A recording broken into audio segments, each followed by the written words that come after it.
When you're broken and nothing seems to help, remember this. Jesus still heals hearts, not just bodies. Hi, friends. Healing isn't just about what our eyes can see. Sometimes it's the silent restoration of a heart that's been carrying too much pain for too long.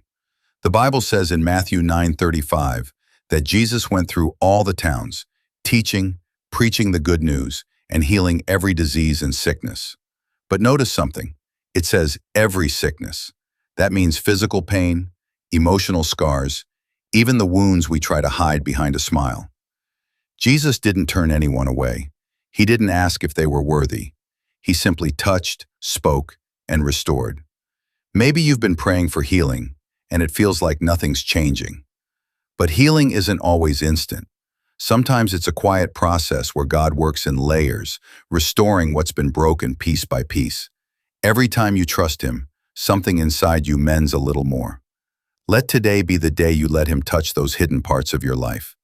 The things that still ache, the disappointments that left you numb, the fears that whisper, you'll never get better. Jesus still heals, and He's closer than ever, not just to your pain, but to your heart. Let's pray. Prayer. Lord Jesus, thank you for being the same yesterday, today, and forever. I bring every wound, every pain, and every fear before you. Touch what only you can heal.